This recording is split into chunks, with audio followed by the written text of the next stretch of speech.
तो नहीं नहीं, ऐसा नहीं है, मैं किसी बैच का गुस्सा तुम पे नहीं निकालता हूँ। मैं उसी बैच का गुस्सा उसी बैच पे निकालता हूँ। क्या? हाँ वो मेरी गलती। अरे मैं तो सब करने को तैयार हूँ, वही मैं कुछ करता ही कहूँ मेरे हिसाब से। ये बोल, क्या बोलूँ बता। मैंने कहा 12 से लेके 5 बजे तक का टाइम अलॉटेड है यहाँ। पहले तो 1 से 5 ही था, 4 घंटे क्लास है, 1 से 5 आऊँगा। ये बोले नहीं 12 से 5, अब 12 से 5 में एडजस्ट कर लो। नहीं एक बार बैच के नहीं, 1 घंटे का बीच में कोई लैग आए तो उसके लिए मेरा तो 1 घंटे का नुकसान हो रहा है, बल्कि 1 घंटा मैं क्लास लेता तो मेरा फरार का। हाँ फिर, लेकिन तुम लोगों के लिए मैंने कहा चलो कोई बात नहीं, सिर्फ तुम लोगों के लिए। अरे हाँ सच में। तो नहीं नहीं, पब्लिश नहीं करना, तुम कॉम्पनसेट कर दो इसको। तुम इसके इसके लिए मुझे तुम इसके लिए मुझे कैश गिफ्ट दे सकते हो। हाँ मॉनेटरी, हाँ नहीं, it is allowed in audit class, it is allowed in tax class, it is not allowed. क्या? अपने तो भाई साहब कैश गिफ्ट्स। हाँ हाँ वो हम खरीद लेंगे।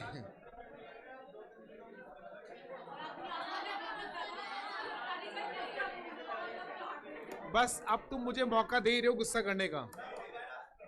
हाँ मुझे लग रहा है बस अब मौका आ ही रहा है गुस्सा करने का, बस हो ही गया चालू। चलाओ। Audit procedure regarding events. बेटा सिर्फ 3 गिनने तक चुप हो जाना।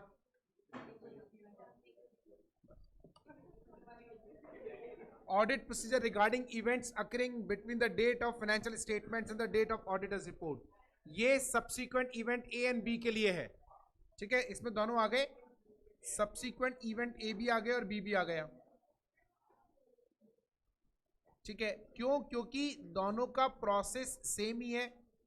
दोनों में ऑडिटर को इवेंट ढूंढने हैं। पहले वाले में बस ये चेक करना है कि फाइनेंशियल स्टेटमेंट में आ गए हों, दूसरे में आपको फाइनेंशियल स्टेटमेंट एंटर करवाने हैं। क्योंकि एक बार फाइनेंशियल स्टेटमेंट जब मैनेजमेंट ऑडिटर को हैंड ओवर कर देता है, उसके बाद में मैनेजमेंट अपने लेवल पे फाइनेंशियल स्टेटमेंट में कोई चेंज नहीं कर सकता। जो भी चेंज करना है वो उसे ऑडिटर के कहने से ही करना है।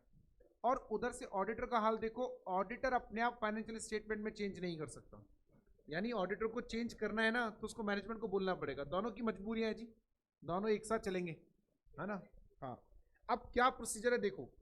Auditor shall perform audit procedure designed to obtain sufficient and appropriate evidence that all events occurring between the date of financial statement and the date of auditor's report that require adjustments or disclosure in financial statement have been identified। बड़ा बिल्कुल चोमू सा procedure है। आपको यहाँ पढ़ाने से पहले मैं अलग से बता देता हूँ, वहाँ पे देख लेते हैं, फिर उसके बाद चलेंगे आगे।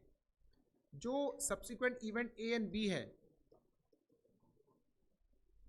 Subsequent event A and b के लिए हम लोग को क्या करना है, यहां पढ़ा था क्या हम लोगों ने?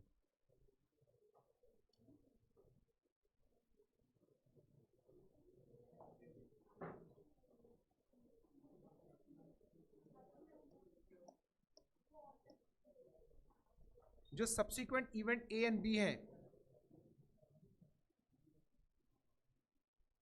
उस ए एंड बी इवेंट के लिए आपको इस बात के लिए एविडेंस लेना है that such subsequent events have been identified। पहला एविडेंस आपको इस चीज के लिए लेना है कि इस तरह के जितने भी इवेंट्स हैं, ठीक है, एविडेंस लिख रहा हूं तो सफिशिएंट एंड एप्रोप्रिएट आएगा, ये बताने की जरूरत नहीं है बार बार। सफिशिएंट एंड एप्रोप्रिएट एविडेंस इस बात के लिए लेना है कि ऐसे जितने भी इवेंट्स हैं वो सारे आइडेंटिफाई हो गए हों। अब सवाल है हाउ टू आइडेंटिफाई, हम कैसे आइडेंटिफाई करेंगे इसको? आपसे पूछ रहा हूं हम कैसे आइडेंटिफाई करेंगे इसको। आपको इस बात के लिए एविडेंस लेना है कि सब्सिक्वेंट ए एंड बी जो है उसमें जितने भी इवेंट्स हैं वो सारे इवेंट्स आइडेंटिफाई हो चुके हैं, चाहे मैनेजमेंट ने आइडेंटिफाई करे हों चाहे हमने आइडेंटिफाई करे हों, आइडेंटिफाई हो जाने चाहिए, ये इंपॉर्टेंट है। अब आप वो ऑडिटर, ईयर हो चुका है खत्म, आप ऑडिट कर रहे हो, ठीक है, और आप ऑडिट करने 30 जून के बाद ही आए हो अपने वाले एग्जाम्पल के हिसाब से, क्योंकि 30 जून हमने पकड़ा था date of financial state, sorry date of approval of financial statement, तो आप 30 जून के बाद आए हो, यानी सब्सिक्वेंट इवेंट ए तो निपट गए सारे के सारे। ओके, आपको उनके लिए भी एविडेंस लेना है कि उस दौरान जितने भी इवेंट हुए, जिसको हम क्या बोलते हैं, एडजस्टिंग सब्सिक्वेंट इवेंट, ठीक है ना। सब्सिक्वेंट इवेंट की जानकारी मत ले लेना, क्योंकि सब्सिक्वेंट इवेंट तो सारे ही हैं। तो आपको एडजस्टिंग सब्सिक्वेंट इवेंट, इन्होंने क्या लिखा है मालूम है, ये हम तो एक वर्ड बोल रहे हैं एडजस्टिंग सब्सिक्वेंट इवेंट, और आप और हम समझ गए, ये लिखते हैं subsequent event which need adjustment in the financial statement. गधे साले बेवकूफ, अरे आप शॉर्ट में ही लिख देते एडजस्टिंग सब्सिक्वेंट इवेंट, लेकिन नहीं, हम पूरी लाइन लिखेंगे, those events which need adjustment in the financial statement as per the opinion of the auditor. Okay, आप एडजस्टिंग सब्सिक्वेंट इवेंट बोलो।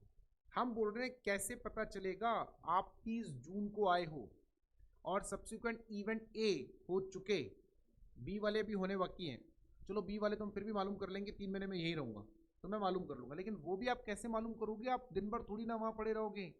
तो मैं क्या प्रोसीजर लगाऊं जिससे कि मुझे subsequent A and B identify हो जाए। एक बार आइडेंटिफाई होंगे तो उसके बाद में हम लोग एविडेंस लेंगे that such events if need adjustment in financial statement, ठीक है, if need adjustment in financial statement, yes adjusted in financial statement, इसके लिए आप एविडेंस लोगे।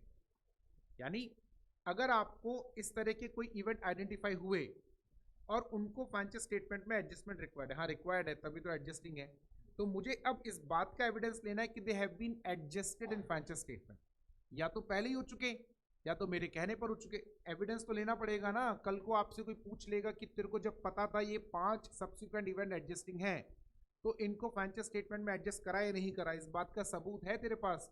आप बोल रहे सब ढूंढे तो थे तो सही, पर एडजस्टमेंट मैंने सोचा कर लिया होगा, मैनेजमेंट है कर लिया होगा, नहीं भाई, ये सारे एडजस्टमेंट 31 मार्च को होने हैं, और उस 31 मार्च की तू ऑडिट रिपोर्ट दे रहा है, उसकी ऑडिट रिपोर्ट देने का मतलब है कि तू ये बोल रहा है कि वो financial statement true and fair है, दैट मीन्स उन इवेंट्स का एडजस्टमेंट हो गया, ऐसा तूने चेक कर लिया था, तो नहीं करा तो आपकी जिम्मेदारी है ना। अब एडजस्टमेंट हुआ या नहीं हुआ इसको तो चेक करना आसान है, इसका एविडेंस कैसे लोगे, बाय चेकिंग फाइनेंशियल स्टेटमेंट। ये कोई बड़ा काम नहीं है, फाइनेंशियल स्टेटमेंट चेक कर लो, और वो भी आपको 31 मार्च का ही देखना है क्योंकि एडजस्टमेंट 31 मार्च को करा होगा। मुश्किल काम ये है, इसको कैसे आइडेंटिफाई करें, तो इसको आइडेंटिफाई करने के लिए आपको 2 बड़े स्टेप लगाने हैं। पहला, डिस्कशन विद मैनेजमेंट। अच्छा, किस बात के बारे में discussion with management, about, management से पूछो कि तुमने कैसे सब्सिक्वेंट इवेंट को ढूंढा, मैनेजमेंट से पूछो कि तुमने सब्सिक्वेंट इवेंट को कैसे ढूंढा, तुम्हें सब्सिक्वेंट इवेंट कब एडजस्टिंग लगता है, कब एडजस्टिंग नहीं लगता, और लगता है तो तुमने कैसे माना कि ये इवेंट एडजस्टिंग है या नहीं, ठीक है, यह आपको मैनेजमेंट से पूछना पड़ेगा, ठीक है, यह आपको मैनेजमेंट से डिस्कशन करना है। मुझे लगा पंखा बंद कर रहे हो, नहीं कोई बात नहीं, तुम्हारी मर्जी, चलाओ मत चलाओ, मुझे लगा ऐसा कि वहां से बंद हुआ तो बोले वहां पे भी बंद होगा। तो आपको मैनेजमेंट से पूछना है। अब क्यों पूछना है मैनेजमेंट से, देखो ये बात तो आप कहीं ना कहीं मानो कि आप मैनेजमेंट जितना अच्छा काम नहीं कर पाओगे यहाँ, क्योंकि 3 महीने निकल चुके हैं, 3 महीने निकल गए ना, अगले 3 महीने तो फिर भी मैं यहाँ रहूँगा, लेकिन मैं कौन सा सुबह 10 से 5 यहीं पड़ा रहूँगा, ये काम तो है नहीं ना मेरे पास, कोई आपका परमानेंट जमाई तो बन नहीं गया मैं कि मैं 3 महीने यहीं पड़ा रहूँगा। मेरे पास तो 15 ऑडिट और हैं, तो मेरे तो आर्टिकल यहीं पे, मैं तो कभी कभार आता हूँ। अभी आर्टिकल तो देखो, आर्टिकल है वो करंट इवेंट ढूंढ ले, वही बड़ी बात है, सब्सिक्वेंट इवेंट वो भी एडजस्टिंग, तो बड़ा हाइपोथेटिकल सा सिचुएशन है। सो मोर और less we are totally dependent upon the management. अब मुझे क्या आता है, मुझे ऐसे आता है, ठीक है, मैनेजमेंट से पूछा that how you identify the subsequent event, ये कह रही सब्सिक्वेंट इवेंट क्या होता है, ये सब्सिक्वेंट इवेंट क्या होता है, इलू क्या है, ये सब्सिक्वेंट इवेंट क्या है। अब ये इसके समझ में नहीं आ रहा, अब मैं इससे क्या ही उम्मीद करूं कि इसने सब्सिक्वेंट इवेंट का एडजस्टमेंट करा होगा, राइट। एक ये इनके chartered account, she is a chartered accountant, she is the controller of accounts, तो आई आस्क्ड हर कि मैडम सब्सिक्वेंट इवेंट का, बोले हाँ सर देख लिया, तो मैंने कैसे ढूंढा, she told me the procedure, sir हम लोग इन इवेंट को सब्सिक्वेंट इवेंट मानते हैं, उसमें से इसको एडजस्टिंग मानते हैं, और अब तक ये 3 इवेंट आए। अब जो 3 इवेंट इसने ढूंढे, मैंने उसको चेक करा, वाकई में वो एडजस्टिंग सब्सिक्वेंट इवेंट थे, सो आई कैन ट्रस्ट हो। आपके पास कोई और चॉइस है भी नहीं, मतलब आपके पास इसके अलावा कोई और चॉइस भी नहीं है। Okay, second, you need to check interim financial statements. What is interim financial statement? अगले साल के, यानी 22-23 के बोल रहे हैं, 21-22 की तो आप ऑडिट कर रहे हो, 22-23 की तो इंटरिम में जैसे क्वार्टरली है, तो आपने Q1 एंड Q2 के फाइनेंशियल स्टेटमेंट्स को देखा, उनको देख के आपको ये पता चलेगा कि Q1 एंड Q2 में कितने फाइनेंशियल स्टेटमेंट्स में क्या क्या ट्रांजेक्शन है, और उनमें से कौन से ट्रांजेक्शन्स एडजस्टिंग है, ये आपको एक ओवरव्यू में पता चलेगा। ये 2 सबसे बड़े प्रोसेसेस हैं, इसके अलावा आप ना ज्यादा कुछ कर भी नहीं सकते। ठीक है, 1-2 और आ जाएंगे अभी, बट जो हमारे सबसे बड़े प्रोसेसेस हैं वो ये 2 हैं। एक तो मैनेजमेंट से डिस्कशन करना, और एक इंटरिम फाइनेंशियल स्टेटमेंट। ये interim financial statement next year के हैं, करंट ईयर के मत देख लेना, नेक्स्ट ईयर के। ठीक है, इन दोनों से आपको अगर सब्सिक्वेंट इवेंट आइडेंटिफाई होता है, and in the opinion of the auditor they need adjustment in the financial statements, you need to then check whether those adjustments have been made in the financial statement, right? ये आपको अब यही पढ़ाने जा रहा है। देखो, the auditor shall perform audit procedure designed to obtain sufficient and appropriate evidence that, अब ये लाइन तो देखो सब जगह होती है कॉमन, ऑडिटर को वो ऑडिट प्रोसीजर लगाना है जिससे उसको सफिशिएंट एंड एप्रोप्रिएट एविडेंस मिले। किस चीज के लिए? All events occurring between the date of financial statement and the date of auditor's report, दोनों आ गए, that require adjustment or disclosure in the financial statement। सीधा लिख देते हैं एडजस्टिंग इवेंट, तो हमें आगे की लाइन नहीं लिखनी पड़ती, आप ऐसे लिख लो, that auditor has to obtain evidence whether all the events which need adjustment or disclosure in the financial statement have been identified। इसके लिए आपको एविडेंस मिला क्या? The auditor is not, however, expected to perform additional audit procedure on the matters which previously applied audit procedure have provided satisfactory conclusion।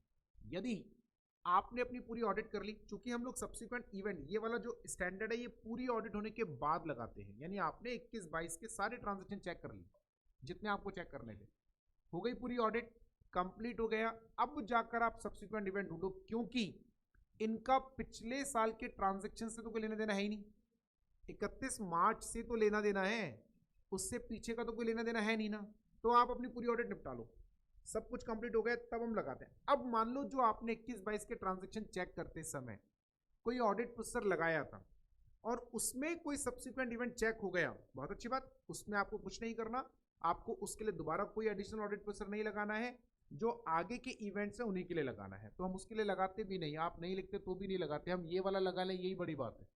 आप कह रहे हो पीछे वाले के लिए मत लगाना, पीछे वाले के लिए क्यों लगाएंगे, उसका कोई लेना देना ही नहीं है। The auditor shall perform procedure required above so that they cover the period from the date of financial statement to the date of auditor's report और as near as practicable thereto, not at all required. गधे साले बेवकूफ, what do mean by this as near to as? अरे आप date specific बोल रहे हो, why you are talking about the date near to? आपने जब कह दिया कि 30 जून को फाइनेंशियल स्टेटमेंट आपने ऑडिटर को दी है तो बात खत्म हो गई, तो मैं 30 जून के आगे पे 25 जून तक के ढूंढ लूं, 5 जुलाई तक के, क्यों ढूंढूंगा 25 जून और 5 जुलाई तक के, भाई मैं 30 जून तक के ढूंढूंगा। जब मैंने ऑडिट रिपोर्ट 30 सितंबर को दी है, I am determined to my statement, अगर मैंने 30 सितंबर को दी तो नियर टू क्या होता है?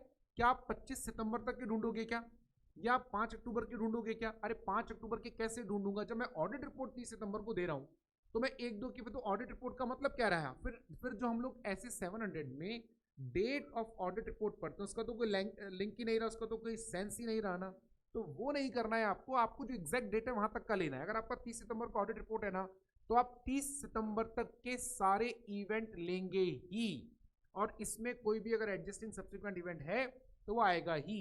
नियर टू नहीं करना, आसपास नहीं रहना, एग्जैक्टली डेट पे रहना है, ठीक है। आगे चलो, The auditor shall take into account the auditor's risk assessment which shall include following। अब जब आप ये सब्सिक्वेंट इवेंट्स ढूंढ रहे हो, इसको ढूंढने के लिए आपको कौन कौन से इवेंट्स या कौन कौन से आपको फैक्टर्स कंसीडर करने हैं। सबसे पहले, ये बेसिकली फैक्टर्स नहीं है, ये स्टेप्स हैं। Obtain understanding of any procedure management is established to ensure that subsequent events are identified. What I told you, आपको कंप्लीटली मैनेजमेंट के ऊपर रिलाई करना है। सबसे पहला आपका स्टेप यही है कि आप मैनेजमेंट से पूछो कि सर आपने सब्सिक्वेंट इवेंट कैसे आइडेंटिफाई करें, या what procedure you applied to obtain evidence regarding subsequent events, right.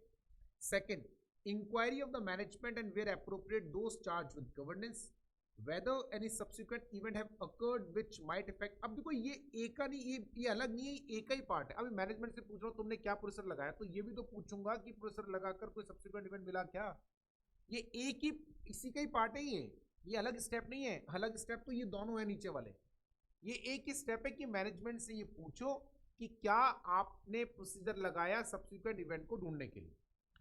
तो कम से कम पहले तो ये पता चले कि उसको एडजस्टिंग सब्सिक्वेंट इवेंट का कॉन्सेप्ट पता भी है क्या नहीं। पता है तो उसने क्या एडिशनल करा, कुछ तो करा होगा उसने, वो पता चले। और अगर उसने प्रोसीजर लगाया तो मैं ये भी तो पूछूंगा सर ये प्रोसीजर लगाकर कोई सब्सिक्वेंट इवेंट मिला भी क्या, ये नहीं पूछूंगा क्या। ये पूछना है तो इसका ये अलग कोई स्टेप थोड़ी ना है। You need to simply inquire to them कि सर क्या प्रोसीजर लगाया and whether you came to know about any subsequent events which need adjustment। ये हमारा पहला स्टेप है। दूसरा step, reading the entities latest subsequent financial statements if any. आपके जो भी entry financial statements no doubt अगले साल के। और अब तीसरा स्टेप सुनो, ये तीसरा स्टेप आपको सी स्टेप जो इनका है, हमारा सेकंड स्टेप था, उससे पता चलेगा इसको लगाना है या नहीं लगाना है। कैसे? मान लीजिए आपने, क्योंकि आपको देखो यहां पे एक चीज समझनी है, सब्सिक्वेंट इवेंट एडजस्टिंग कब होता है?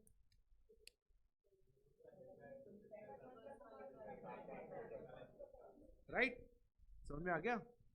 अब मान लीजिए मैनेजमेंट ने 15 अप्रैल को अपनी 70% एसेट्स रिप्लेस की थी।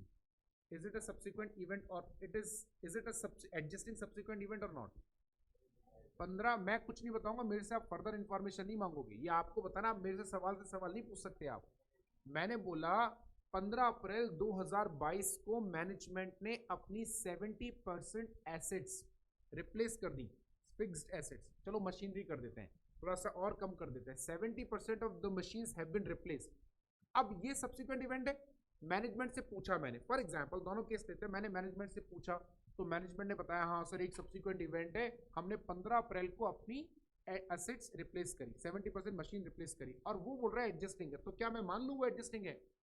मैं भी तो चेक करूंगा कि है कि नहीं है। कि वो कह रहा है एडजस्टिंग, मेरे को भी तो पता चले एडजस्टिंग है या नहीं। अब मैं आपसे पूछ रहा हूँ एडजस्टिंग किसको बोलते हैं? जिसके लिए 31 मार्च को कंडीशन एग्जिस्ट करती हूँ। क्या ये इवेंट सब्सिक्वेंट इवेंट एडजस्टिंग हो सकता है क्या? अगर हाँ तो कैसे पता चलेगा? आप मेरा क्वेश्चन समझ गए? आप नहीं बोलोगे क्वेश्चन समझ में नहीं आया? क्वेश्चन समझ गए? अब मैनेजमेंट ने मेरे को बताया, या हो सकता है मैंने एंट्री फाइनेंशियल स्टेटमेंट देखे उससे पता चला, क्या फर्क पड़ता है? मैनेजमेंट ने बताया कि 15 अप्रैल को हमने 70% मशीन रिप्लेस कर दी, या ये बात मुझे एंट्री फाइनेंशियल स्टेटमेंट देख के पता चला। दोनों ही केस हो सकते हैं। लेकिन ये कैसे पता चले कि ये एडजस्टिंग है या नहीं? मैनेजमेंट मान रहा है एडजस्टिंग है, मेरे को भी तो चेक करना है, तो कैसे पता चले? नहीं, मैं पूछ नहीं रहा हूं कि है या नहीं, मैं पूछ रहा हूं क्या ये हो सकता है क्या? है या नहीं वो तो तुम कैसे बताओगे? हो सकता है या नहीं, और अगर हो सकता है तो क्या वो केस होगा जब मुझे ये पता चलेगा कि ये एडजस्टिंग है?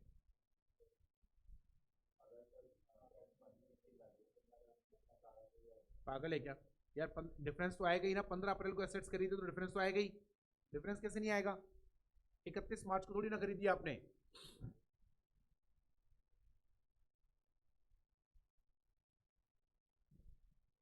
ऐसे क्वेश्चन आते हैं एग्जाम में।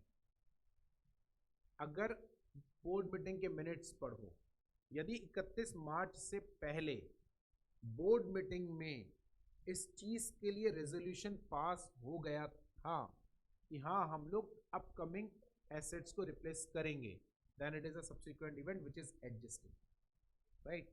जैसे 27 मार्च को बोर्ड मीटिंग हुई थी, उस बोर्ड मीटिंग में आपने रेजोल्यूशन पास किया था कि we will going to replace our 60% of the assets, right? Now this is a resolution which is describing this event as an adjusting event। समझे आप? वरना नहीं है। इसका मतलब 31 मार्च तक तो आपको कोई प्लान ही नहीं था। अब जब प्लान ही नहीं था तो इवेंट वाज नॉट एग्जिस्टिंग, लेकिन अब है ही। क्लियर? तो हमें बोर्ड मीटिंग के मिनट्स, जनरल मीटिंग के मिनट्स भी पढ़ने पड़ते हैं। और बताऊं, ये तुम्हें अकाउंट्स वाले सर बताएंगे बहुत ज्यादा अच्छे से जब AS4 आएगा। मैं पहले बता रहा हूँ थोड़ा सा, ठीक है। डिविडेंड डिक्लेयर हुआ, डिविडेंड डिक्लेयर कब होता है? AGM में होता है ना। कौन सी ईयर के लिए हो रहा है? पिछले साल के लिए, इस साल के लिए? पिछले साल के लिए हो रहा है। प्रॉफिट था 31 मार्च को, था तभी तो डिविडेंड। तो this will deem to be a subsequent event. Although वो एक अलग बात है कि AS4 का ओपिनियन अलग है, लेकिन ऐसे 560 कहता है ये सब्सिक्वेंट इवेंट एडजस्टिंग है। मैं आपको पहले ही बोल रहा हूँ, अकाउंट्स वाले सर आपको कुछ और पढ़ाएंगे क्योंकि वो पढ़ा रहे हैं अकाउंटिंग स्टैंडर्ड, तो उनका व्यू अलग है। AS4 नहीं मानता, वो कहता है क्योंकि ये तो हमेशा ही बाद में होगा इसीलिए एडजस्टिंग नहीं है। AS4 ऐसा बोलता है ये हमेशा बाद में होगा, बिल्कुल सही बात है। 31 मार्च को तो आप डिविडेंड कभी भी डिक्लेयर नहीं कर सकते क्योंकि डिविडेंड AGM में डिक्लेयर होता है, और AGM 31 मार्च को होती नहीं। क्यों नहीं होती? क्योंकि फाइनेंशियल स्टेटमेंट ही फाइनलाइज नहीं है। लेकिन हम बोल रहे हैं कि आप उस पर क्यों जा रहे हो? आप तो जनरलाइज होकर बात करो ना, जब आप नॉर्मल नियम लगा रहे हो। क्या ये प्रॉफिट 31 मार्च को था? हाँ था। क्या आपने डिविडेंड 21-22 के लिए डिक्लेयर करा? हाँ। क्या आपने 21-22 में डिक्लेयर करा? तो फिर ये इवेंट सब्सिक्वेंट हुआ? हाँ। एडजस्टिंग हुआ? हाँ। तो है सब्सिक्वेंट इवेंट एडजस्टिंग। तो आपको बोर्ड मीटिंग के मिनट्स वगैरह भी पढ़ने पड़ेंगे, वरना आपको सब्सिक्वेंट इवेंट एडजस्टिंग है या नहीं ये नहीं पता चल पाएगा। खास तौर पे आखिरी क्वार्टर के जरूर पढ़ना, जनवरी फरवरी मार्च में जो हुई ना मीटिंग्स, उनके जरूर पढ़ना, क्योंकि उससे पहले की मीटिंग में तो हो सकता है जो रेजोल्यूशन पास हुए हों वो इसी साल निपट गए हों। देख खैर पढ़ने तो वो भी चाहिए, पर आपको ये तो पढ़ने ही पढ़ने हैं जनवरी फरवरी मार्च के, राइट। ये तीसरा देखो, यही पॉइंट है जो C वाला है। Reading minutes of any meetings of the entities owners management और those charge with governance that have been held after the date of financial statements and inquiring about the matters discussed at that such meetings for which minutes are not yet available। तो एक तो उस meeting के minutes में जो है उन पर डिस्कशन करो, और अगर मीटिंग के मिनट्स बने ही नहीं तो उस केस में फिर ओरली डिस्कशन करना पड़ेगा, राइट। वैसे तो आजकल बन जाते हैं मिनट्स बनने में, क्या 2 घंटे लगते हैं? 2 दिन मान लो, और तो क्या है। पहले क्या होता था, कंपनी सेक्रेटरी को एक शॉर्ट हैंड सर्विस सीखनी पड़ती थी। शॉर्ट हैंड समझते हो? सिंबॉलिक लैंग्वेज होती है। तो अगर आप CS हो ना तो आपको सीखना ही पड़ता था। लेकिन आजकल तो क्या ना, मीटिंग में कैमरा लगा देते हैं, इतना बसना नीचे अपने कैमरे में सब रिकॉर्ड हो रहा है, बाद में उनको देख के मिनट्स बन जाते हैं। This is the easiest way. तो मिनट्स बहुत जल्दी तैयार हो जाते हैं। खैर वो हमारा लुकआउट नहीं है, उसमें हमें कोई वर्कआउट नहीं करना है कि वो क्यों होता है। ये आपको कुछ बातें ध्यान में रखनी है। Got the procedure? Simple procedure है, कोई ज़्यादा माथा पच्ची नहीं है। 2 ही प्रोसेस हैं। तीसरा वाला तो हमने आपको इसलिए पढ़ाया क्योंकि जो दूसरा वाला है उसका क्या इंपैक्ट आएगा। नींद आ रही है आप लोगों को? समझ में नहीं आ रहा है? When as a result of the procedure performed, yes,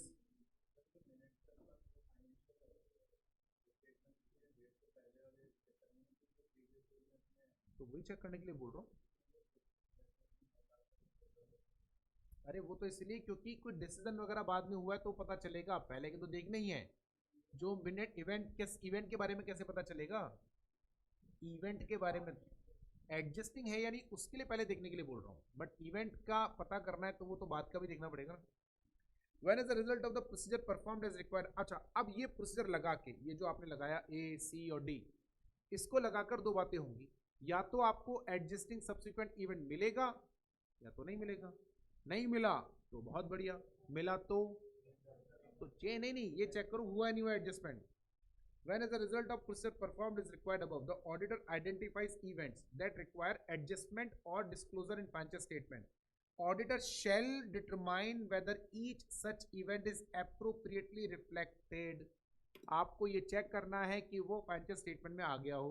अब या तो वो पहले से आ गया हो यानी मैनेजमेंट ने कर दिया, या तो मेरे कहने से आ गया हो। तो कैसे भी आया हो, आ जाना चाहिए। अल्टीमेटली मेरा कंसर्न बस इतना सा है, एज एन ऑडिटर आ जाना चाहिए फाइनेंशियल स्टेटमेंट में आपकी ऑडिट रिपोर्ट देने से पहले। सिंपल, ठीक है। चलो, रिटर्न रिप्रेजेंटेशन, ये हमारा एक सबसे अचूक हथियार है, ठीक है। हमने अपनी मेहनत कर ली, जितना मैं ढूंढ सकता था मैंने ढूंढ लिए, जो मैं कर सकता था कर लिया। अब मैनेजमेंट से एक MR ले लो, भाई लिख के दे दे मैंने जितने एडजस्टमेंट करे हैं फाइनेंशियल स्टेटमेंट में सब्सिक्वेंट इवेंट के होने जो चाहिए वो सारे आ गए, राइट। तू तो तेरा काम कर, मेरा मैं देख लूंगा। तू तो लिख के दे कि तूने सब्सिक्वेंट इवेंट आइडेंटिफाई कर लिए और सब्सिक्वेंट इवेंट को एडजस्ट कर लिया। बोले सर मैं 30 जून तक का लिख के दूंगा, 30 जून तक का लिख के दे दे, वो तो लिख के देगा। और प्लस जो तुझे मैंने बताए वो भी तो करेगा एडजस्ट। तो ये तो लिख के दे कि सर जो आपने बताया वो भी एडजस्टमेंट हो गया। 1 अप्रैल से 30 जून तक के मैंने ढूंढ लिए, ये लिख दे, सारे ढूंढ लिए ये लिख दे, एडजस्ट कर लिए ये लिख दे, जो ऑडिटर ने बताया वो भी मैंने एडजस्ट कर दिया ये भी लिख दे, ये तो लिख के देगा, बस इतना ही लिखवाना है। एमआर आ गया ना, अभी आप सेफर साइड पर आ गए, कम से कम 3 महीने का तो लफड़ा खत्म हुआ, अभी अगले 3 महीने के लिए टंटा रहेगा, उससे पहले का 3 महीने का लफड़ा तो खत्म हुआ, वो आपको एक एमआर लेने का है। आ रहा है समझ में? नहीं आया? The auditor shall request management and where appropriate those charge with governance, ये आपको डिसाइड करना है मैनेजमेंट से लेना है या पर्सन चार्ज विद गवर्नेंस, वो डिपेंड करता है। हम लोग मैनेजमेंट ही बोलते हैं क्योंकि पर्सन चार्ज विद गवर्नेंस आपको शायद ना दें, क्योंकि देखिए क्या होता है ना, ये हमारा इंस्टीट्यूट तो क्या लिख देता है बहुत सारी बातें, पर प्रैक्टिकल होकर तो बात करते नहीं है। जो बनाने वाले लोग हैं, मेरे को लगता है कभी कभी तो या तो वो जैसे पेपर होता है ना, जब आदमी खुद पेपर दे रहा होता है तब उसको ईजी पेपर चाहिए, पर जब दूसरे के लिए बना रहा होता है ना, ऐसा लगता है बोले साले सारी कसर निकालूंगा मैं तो ऐसे ही आप प्रैक्टिकल, अरे मैंने आपको एक चीज बताई थी सब्सिक्वेंट इवेंट, सॉरी उसके पीसीजी के लिए, पीसीजी कोई पोजीशन नहीं होती है कंपनी में, कोई पोजीशन नहीं है पीसीजी कि आप सोचो बोले पर्सन जैसे एमडी होता है, मैनेजर होता है, ये डेजिग्नेशन है, राइट, ये तो डेजिग्नेशन है ना। अब प्रॉपर्ली ऑफिशियल डेजिग्नेशन है भाई, you have been appointed as MD with the company as per section 196, company का एमडी मैनेजर या whole time director is appointed either through the resolution passed by the shareholder और resolution passed by the company's board और by an agreement और with the provision of MO and AOA. ऐसे नहीं आपने उठाकर किसी को भी बिठा दिया, एमडी मैनेजर बनने के लिए बकायदा रेजोल्यूशन पास होता है, नहीं तो एमओए में प्रोविजन होता है, एओ में। अब उस आप मतलब like if she have been appointed, क्या नाम है आपका, Ridhima have been appointed as the MD of MCC Limited, for example. So there is a specific provision in the article of associations of the memorandum of association that Miss Ridhima have been appointed or will be appointed for the MD for the next 5 years, right? So she holds the designation with the power, with the authority, right? So she can put her signature with the designation managing director, okay? PCG तो कोई position नहीं होती ना, तो PCG position पे कैसे sign करेगा बताना जरा। और अगर मान लो ये MD भी है और PCG भी है, तो फिर ये क्या लिखेगी, रिद्धिमा, रिद्धिमा, रिद्धिमा माहेश्वरी PCG डीम्ड और MD जो भी अच्छा लगे अरे साइन तो फिर भी MD के नाम से करेगी ना, तो अल्टीमेटली दिया किसने, इसीलिए मतलब मैनेजमेंट ने दिया, इसीलिए ये लिखना आसान होता है कि आप PCG से ले लेना। आप एक ही चीज समझे, you have to take this MR from management, right. खैर, a written representation in accordance with SA 580 that all the events occurring subsequent to the date of financial statement and for which applicable FRF requires adjustment or disclosure have been adjusted। आपको वो लिखवाना है कि जितने भी events हैं subsequent event which need adjustment they have been adjusted in the financial statement, right। यहाँ तक कोई डाउट, कोई कंफ्यूजन? अब हम उन इवेंट्स की बात करेंगे जो इवेंट्स हमें कभी नहीं फाइंड आउट करने, यानी ऑडिट रिपोर्ट के बाद। तो आपको कुछ नहीं करना है, आप अच्छा अभी पढ़ाएंगे क्या, मैं आपको पहले बताता हूँ। ये बोलेंगे कि आपको कुछ नहीं करना है, auditor do not need to apply any additional procedure, audit procedure. Auditor if comes to know about any subsequent event, right, which is happening after the date of balance sheet, so auditor has to find out first of all whether these events or any of these event need adjustment in financial statement or not। सबसे पहला काम आपको ये करो, ध्यान रहे आपको कोई एडिशनल ऑडिट प्रेशर नहीं लगाना है, आपको कुछ नहीं करना है। अगर ये इवेंट आपकी नॉलेज में आता है तो आप पहले ये डिसाइड करें whether it need adjustment in financial statement और नॉट, नॉट तो नॉट, और यस तो फिर मैनेजमेंट से डिस्कशन करो that whether they are ready to make adjustment in their financial statement और not. If they are ready to make adjustment in their financial statement, तो फिर चेक करो कि मैनेजमेंट ने वो फाइनेंशियल स्टेटमेंट में वो इवेंट एडजस्ट कर दिया है। चेक कर लिया तो ऑडिट रिपोर्ट चेंज करो, क्योंकि आपकी ऑडिट रिपोर्ट अब चेंज हो जाएगी। ऑडिट रिपोर्ट चेंज कर ली तो ये इंश्योर करो कि जिन जिन के पास पहले ऑडिट रिपोर्ट गई थी उनके पास नई वाली आई। इन शॉर्ट आप अपना ऐसी तैसी करा लो, क्योंकि मैं इतनी मेहनत उस इवेंट के लिए कर रहा हूं जो इवेंट मेरे काम का ही नहीं है, राइट। एंड ट्रस्ट मी, आज तक के इतिहास में भारत में तो इस सब्सिक्वेंट इवेंट ये वाले जो डेट ऑफ ऑडिट रिपोर्ट के बाद है, मैंने तो आज तक एक ऐसा फाइनेंशियल स्टेटमेंट दुनिया में नहीं देखा भारत में जिसने बाद में ऑडिट रिपोर्ट रिवाइज करी इसके चक्कर में, लाइक नहीं आया मेरी नॉलेज में यार। देयर इज नो एविडेंस जिससे ये प्रूव हो पाए कि that it was in my knowledge, there is no evidence, right. इसीलिए क्या ना फॉर्मेलिटी के लिए लिख के छोड़ दिया, but you will never encounter this circumstance. See the auditor has no obligation underline करेंगे इसको। द ऑडिटर हैज पहले facts which becomes to the auditor after the date of audit report, but मैंने उसमें भी आपको सी और डी दो बताए थे तब, but before the date of financial statement are issued, यही पढ़ा था हमने, यानी ऑडिट रिपोर्ट से लेकर और जिस दिन फाइनेंशियल स्टेटमेंट पब्लिक को इशू करे उससे पहले का हमने कहा था, ये उस वाले की बात कर रहा है, राइट? यानी वो 1 महीने का गैप लिया था हमने, याद है आपको? उसके लिए बोल रहा है auditor has no obligation to perform any audit procedure regarding financial statements after the date of auditor report, यानी आपकी कोई जिम्मेदारी नहीं है सच। However, when after the date of auditor's report, but before the date of financial statements are issued, a fact become known to the auditor that had it been known to the auditor at the date of audit report may have caused the audit report to be amend the auditor's report. What does it mean? That if any event comes to your knowledge between this period, so आपको ये assess करना है that this event if would have been come to my knowledge before the audit report, तो मुझे financial statement में adjustment करना पड़ता। In short ऐसे भी लिख देते, यदि आपको इस पीरियड में कोई इवेंट मिला, you have to assess whether it need financial statement adjustment in financial statement और नॉट। इसको ऐसे लिखने के बजाय अगर मुझे पहले पता चल जाता तो मैं फाइनेंशियल स्टेटमेंट में एडजस्टमेंट करवा लेता, और अगर नहीं करते तो मैं ऑडिट रिपोर्ट को अमेंड करके इशू कर देता।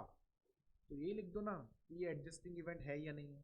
आपको लग रहा है एडजस्टिंग इवेंट है तो मैनेजमेंट से बात करो। See discuss the matter with management where appropriate with those charge with governance, determine whether financial statement need amendment. उल्टा है, पहले ये करना चाहिए था।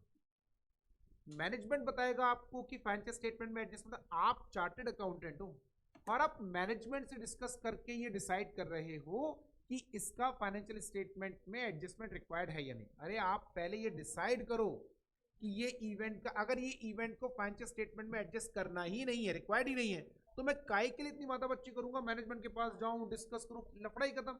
मैटर आप, हाँ अगर आपके पास उस मैटर का नॉलेज पूरा नहीं होता तो मैनेजमेंट के पास जाना था कि यार पहले मैटर का नॉलेज तो पूरा ले लूं, है क्या मैटर, तभी तो डिसाइड करूंगा। तो बात समझ में आती कि that you have to obtain knowledge about this matter from management. अभी आपकी नॉलेज में पहले आ गया तो आप डिसाइड करो कि whether it need adjustment in the financial statement और not, and then discuss with the management और person charge with governance how they are going to make adjustment in the financial statement. वो कैसे करेंगे, क्यों, उनसे क्यों पूछ रहे हैं? उनसे पूछ रहे हैं क्योंकि अकाउंट्स क्लोज हो गए भाई, अकाउंट्स क्लोज हो गए, ईयर 6 महीने निकल गए, ऑडिट रिपोर्ट जा चुकी है, तो उनसे तो पूछना पड़ेगा ना कि सर आप पुराने रिकॉर्ड्स को कैसे रीओपन करोगे, एडजस्टमेंट तो करना है, ये तो कंफर्म है क्योंकि मैं तभी आपके पास आया हूँ। अभी आप मुझे ये बताओ how you are going to make adjustment, क्या करने वाले अकाउंट्स को रीओपन करोगे, नहीं करोगे, रीओपन करोगे तो क्या आपको स्टैट्यूटरी अलाउड है या नहीं। जैसे कंपनी का केस मैंने बताया था, सेक्शन 130 और 131 लगेगा, so they need to ask to the regulators, ROC का परमिशन लेना पड़ता है, शेयर होल्डर का परमिशन लेना पड़ता है, तब अकाउंट्स रीओपन होते हैं। ऐसे नहीं कि जब मर्जी आई आपने एंट्री घुमा ली, ईयर क्लोज हो चुका है, तो ये तो डिस्कस करना पड़ेगा ना। देखो, inquire how management, listen this statement, inquire how management intends to address this matter in the financial statement. Management इस मैटर को फाइनेंशियल स्टेटमेंट में कैसे एडजस्ट करने वाला है, ये आप मैनेजमेंट से डिस्कस करें। तो सबसे पहले तो आपको कोई ऑडिट प्रोसीजर नहीं लगाना, ये मैटर आपकी जानकारी में आता है तो वेल एंड गुड, आप नहीं आता तो छोड़ो, आया तो ये डिसाइड करो weather it need adjustment in the financial statement और not. If yes, then discuss with management, right, about the matter and decide how management is going to adjust this in your financial statement. अब आप बोलेंगे sir audit report के लिए तो लिखा हुआ ही नहीं है, अभी लिखा हुआ है। दूसरा वाला इवेंट भी पढ़ा दें, डी वाला मतलब ऑडिट रिपोर्ट इश्यू होने के बाद, वो भी पढ़ लो, फिर एक साथ पढ़ लेंगे। फैक्ट्स देखो नीचे लिखा ना, ऑडिटर एंड द गोइंग, अच्छा इन्होंने डाला ही नहीं, कोई बात नहीं, यहाँ आ जाएगा।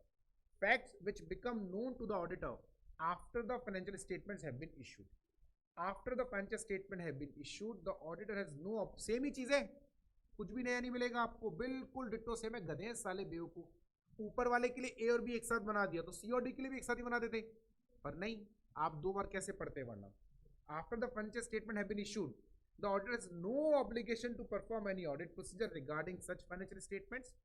However, when after the financial statements have been issued, a fact becomes known to the auditor that had it been known to the auditor at the date of the audit report may have caused the auditor to amend the audit report, then auditor shall discuss the matter with PCG or management, determine whether financial statement need amendment, and inquire how management is going to address. Same ही था. आप क्या करोगे, आप अब आप इसको यहाँ से काट दो, ठीक है, और इसकी जगह ऊपर क्या लिख दो, नहीं ऐसे नहीं, सेम है. जब आप कैसे लिखोगे, पागल हो क्या, यहाँ लिखो और आफ्टर द इशू ऑफ, वो एक ही बात है, financial statement and audit report to public, इसमें दोनों आ गए, ठीक है, इसी में ऐड कर लो तो दोनों का सेम ही रहेगा. अब जाके नीचे वाला उसको क्रॉस लगा दो,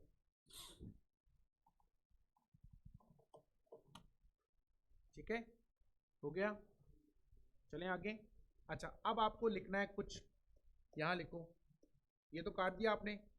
अब देखो यहाँ पे इतना सारा डायग्राम बनाया, तो डायग्राम में कुछ नहीं है, डायग्राम में तो 3 स्टेप्स है, उनको लिखा हुआ है.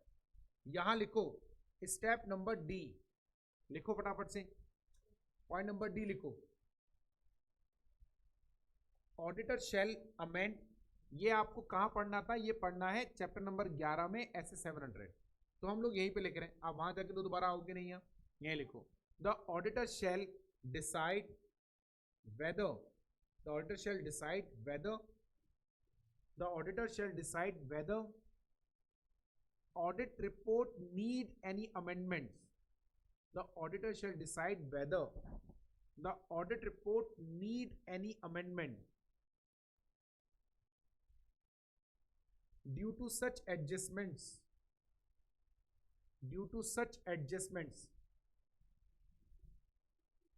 comma, due to such adjustments, comma, or not, question mark. नीचे सेंटर ऑन एरो बनाओ, सेंटर में जो एरो बनता है उसको बोलते हैं सेंटर, और डाउन नीचे की तरफ बन रहा है उसका नाम है डाउन. तो सेंटर डाउन एरो का मतलब जो सेंटर में नीचे की तरफ बनता है. लिखो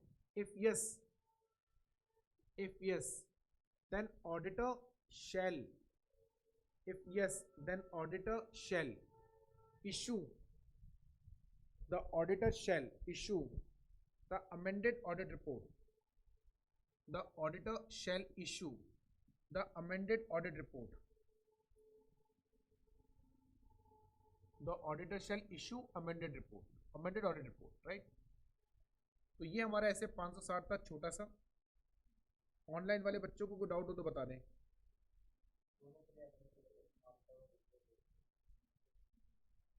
ऑनलाइन वाले बच्चों को कोई डाउट अगर है तो बताएं, नहीं है तो बहुत अच्छी बात है, बातें नहीं करनी है. अब हमारे पास में ऐसे 570 auditor and the going concern assumption, ठीक है, auditor and going concern assumption. Yes,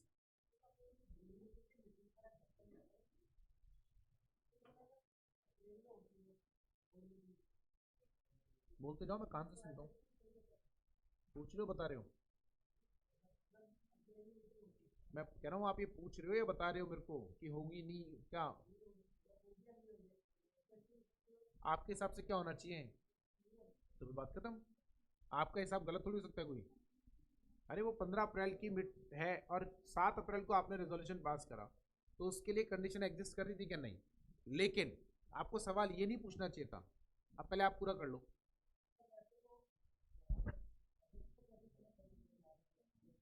हाँ बस यही मैं दूसरा पॉइंट ये वाला बोलने वाला था जो आपने पूछ लिया. वैसे तो एडजस्टिंग नहीं है, लेकिन यदि हम लोग दूसरे एंगल से देखें, ये आप में से किसी ने नहीं पूछा, ये भैया ने पूछ लिया. अगर हम दूसरे एंगल से देखें तो जो एसेट्स आपने रिप्लेस करी वो 31 मार्च को तो एग्जिस्ट कर रही थी ना. आपने कोई नई मशीन तो खरीद के रिप्लेस करी नहीं, आपने वही मशीन रिप्लेस करी जो 31 मार्च को एग्जिस्ट कर रही थी.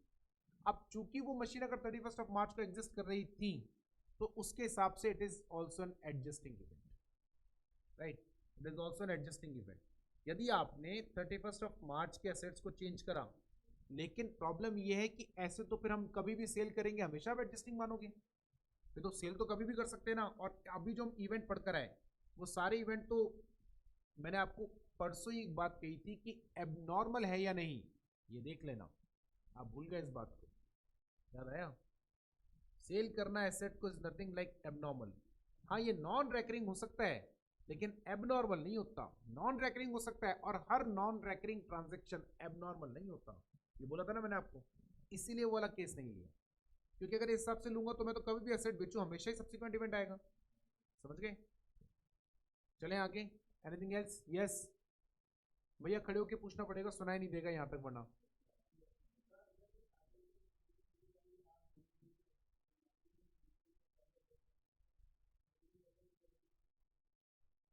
मतलब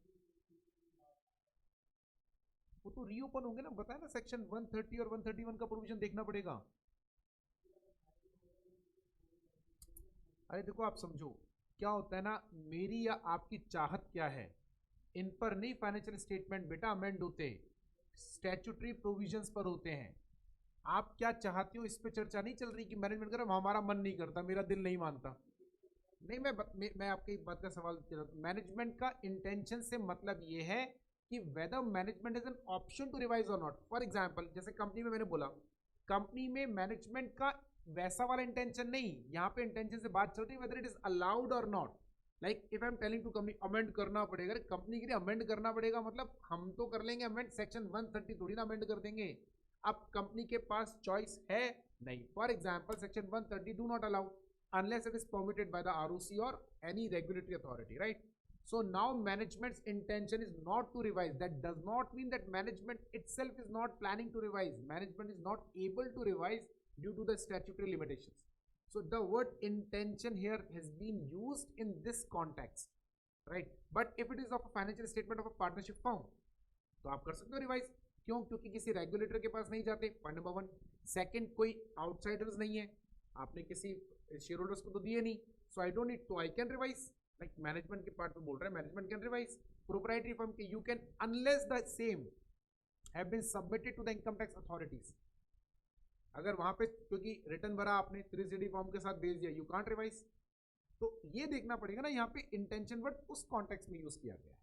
ओके हाँ, ये आप मान के चलें अगर मैनेजमेंट ने कोई रीजन नहीं है and still management is denying, आपको ये सवाल पूछना था मुझसे कि सर कोई रीजन नहीं है मैनेजमेंट के पास कि वो रिवाइज ना कर सके। वो रिवाइज कर सकता है, कोई स्टैट्यूटरी लिमिटेशन नहीं है, फिर भी वो रिवाइज नहीं करा, अभी मैं क्या करूं? तो मुझे कुछ नहीं करना, ऑडिट रिपोर्ट में डालूंगा that we requested to management to revise the financial statements but they denied without giving me the reasonable reason, hence I am hereby issuing. अब जो भी ऑडिट रिपोर्ट आपने दिया नेगेटिव है, डिस्क्लेमर है, qualified as the case में।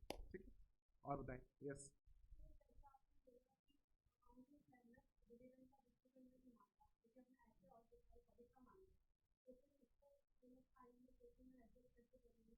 Management अपने हिसाब से चलेगा, हम अपने हिसाब से चलेंगे। हम ऑडिट रिपोर्ट में लिख देंगे कि ऐसा ऐसा प्रावधान है, मैनेजमेंट को हमने बोला, मैनेजमेंट ने चेंज करने के लिए हाँ भी बोला but as is not allowing. That is, इससे क्या होता है दोनों बच गए। ठीक है, लेकिन हमें भी तो अपनी बात बतानी पड़ेगी ना, कल को फिर मेरे ऊपर ये सवाल उठेगा तू प्रूव कर, तूने ढूंढा था। अब मैं कैसे प्रूव करूं मैंने ढूंढा था? तो ऑडिट रिपोर्ट में लिखे होने से क्या होता है, ये कंफर्म हो जाता है। ठीक है, और बताइए।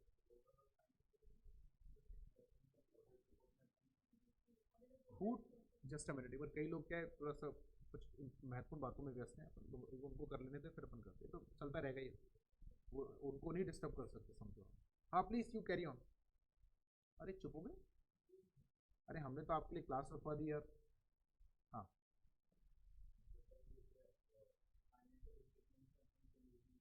हु टोल्ड यू दिस, मैंने कब बोला?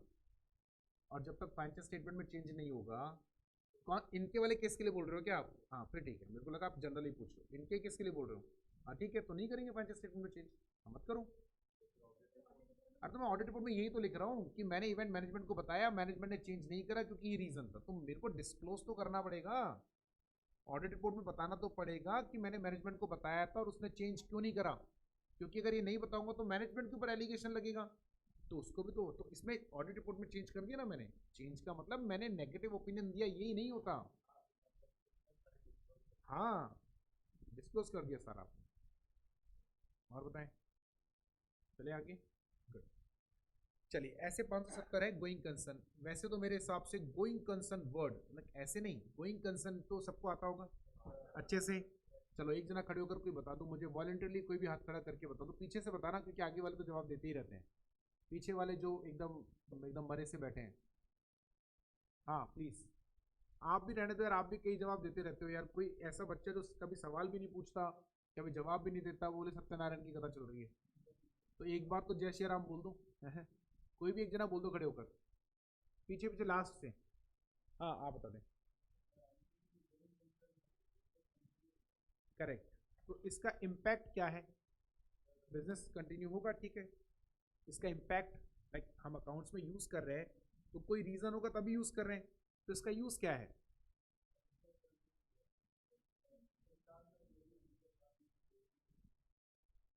ये थोड़ी ना इस साल का क्लोजिंग, इस साल का क्लोजिंग इसी साल होगा बेटा, क्योंकि हमारा इसी साल, ये हमारा यही साल, यही है।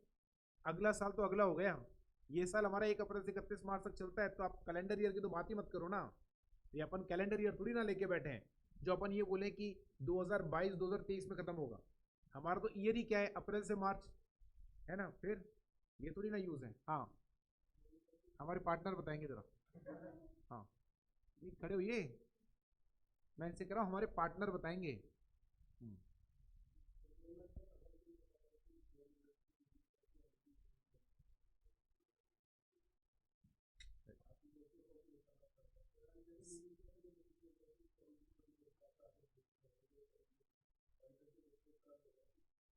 नहीं नहीं, देख ऑडिटर को क्या करना पड़ेगा, इट्स अ सेकंड मैटर। अरे समझे नहीं आप? when we are talking about the going concern, we have to talk from the entity's point of view. The auditor's point of view is a different method, different matter. So we'll discuss about this later on, but the question is that what is the sense of using the going concern assumption by the management? We're talking from the accounting point of view, not the auditing point of view. So why we uses the going concern assumption in the accounts? How does it is relevant to the management? ये बहुत basic question है। If I would have been asking the question from the auditor's point of view, तो मैं आपकी बात समझता कि sir हमने तो ऑडिट पहली बार पढ़ी, हमें क्यों बता रहे हो आप, हमें क्या पता। मैं तो अकाउंटिंग पॉइंट ऑफ व्यू से पूछ रहा हूँ, जो आप 11वीं क्लास में पढ़कर आ गए। 11वीं क्लास में going concern fundamental accounting assumption that I guess everybody knows. तो आपको बचपन में 11वीं क्लास में ये तो बताया गया होगा कि, और अभी आपने फाउंडेशन में भी वो रिकॉल करा पूरा अकाउंट्स 11 12 का, तो इतना तो बताया होगा। मैं ये नहीं मान सकता कि टीचर ने गोइंग कंसर्न नहीं बताया। हाँ।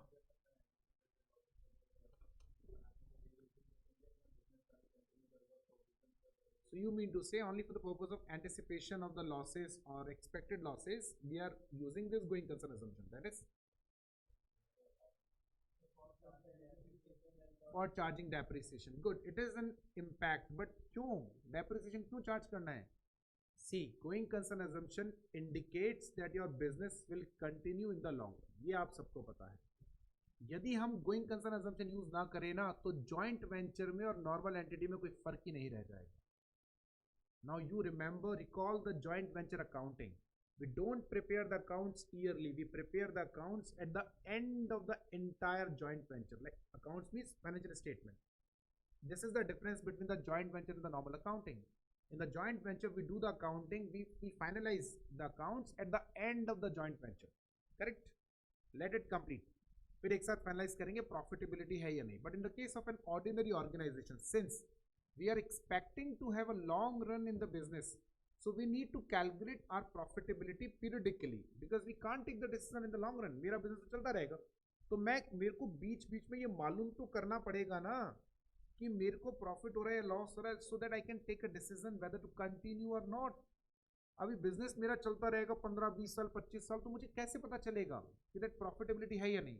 सो meanwhile we need to calculate the profitability, and to calculate the profitability we need to prepare interim accounts. Although this is not an interim account, they are the final accounts, but for the entity as a whole long run, उसको हम क्या बोल रहे हैं, interim। यानी मुझे अब हमने एक पीरियड तो डिसाइड करना पड़ेगा। हमने वो पीरियड क्या डिसाइड कर लिया, yearly. So we need to divide the entire life span of an entity into the small periods, which could be an year, which could be a year or a month, or so we like rationally we divide it into the year। हर एक साल के बाद अपना check करो profitability. जैसे पढ़ाई तो आपको नर्सरी से लेके और आगे तक करना था ना, सो ऐसा थोड़ी सीधा एंड में देखेंगे।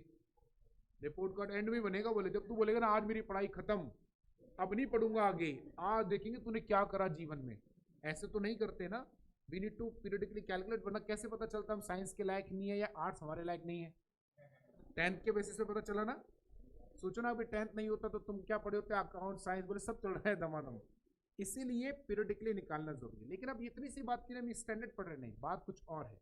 वो बात क्या है वो कल बताऊंगा। आज तो निकलो। हाँ ऑनलाइन बच्चे बता रहे, वो जवाब दे रहे होंगे गोइंग कंसर्न का। assumption that business will go for indefinite period with the assumption we are able to classify। अरे नहीं बेटा, ये तो बहुत छोटे छोटे से वो हैं। चलो कोई नहीं, और बताओ कोई डाउट हो तो ऑनलाइन वाले बच्चों के बताएं। एक मिनट रुको, हल्ला मत बचाओ। अरे ऑनलाइन वाले बच्चों को डाउट है तो बताओ जल्दी।